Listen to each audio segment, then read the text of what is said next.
situation. A bride-to-be wrote to Dear Prudence saying her future mother-in-law wants to wear her old wedding dress to the wedding. This is the groom's mother wants to show up in her old wedding dress at the. I just want to make it clear what the situation we're dealing with, okay?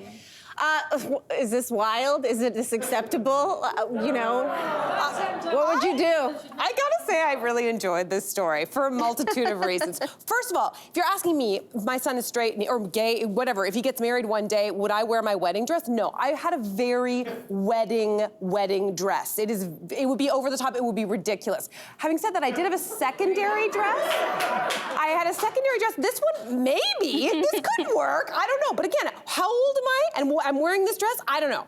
I will say my mother's wedding dress, if she wanted to show up to my wedding wearing this, it was kind of Jackie O inspired. It had like a little cute kind of crop, whatever you call it, sleeve. And it was, I would not have been bothered. And my mother-in-law, and unfortunately, I do not have a picture of it. Her wedding dress, I 100% would have been cool with her wearing. 100%. It was purple, it had a cape and a hood. And the inside of the hood was a bright yellow. It was this beautiful thing. So I just think it matters what the wedding dress looked like. Can we at least say that?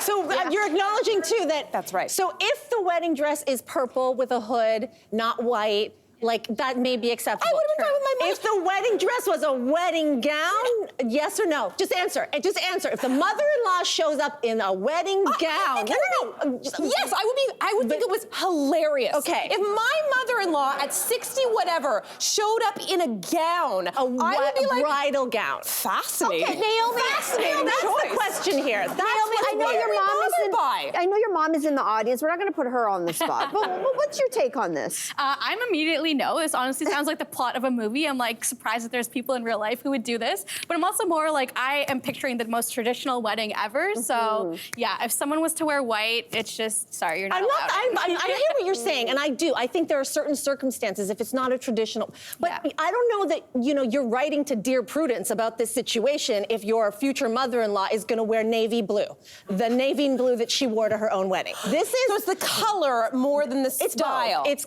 typically the only person who, unless the wedding is styled a white wedding and everybody wears white. Can we just use this as a PSA right now, a public service announcement to all the future mothers-in-law?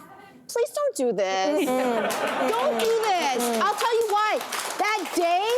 That day, I know there's something in you, especially if it may be your son, and if he's straight and getting married. I know there might be this thing. Like, this is my one shot, but I gotta say to you right now, please, it is not your day. It's not your day. I hear what you're saying. Like, Cynthia, you're always great, and you're always trying to think of like maybe she means well and whatever. But like in the Dear Prudence letter, it was like she wanted to share this day like it's her day, and that is red flag number one. But red flag number two, it's also the perception. If you are the mother-in-law and you show up in your wedding gown at your son's wedding, it's very Oedipal. It's very weirdo. Right? It is very weirdo. Yeah, no, but you're Freud also is doing sending another somersaults. message. You're sending a message to all the wedding guests. I hate the woman that my son is marrying. That is the message that many people will receive, and you are setting that marriage up for lots of strife. Well, so we have to take a break. We got to take a break, but we're solving the world's problems here, friends, is what we're doing. I don't know if we are. Hey there, wasn't that great? Do you know where you can find some equally good content? Our YouTube page. It's filled with discussions, debates, and some laughs. Head there now, like and subscribe.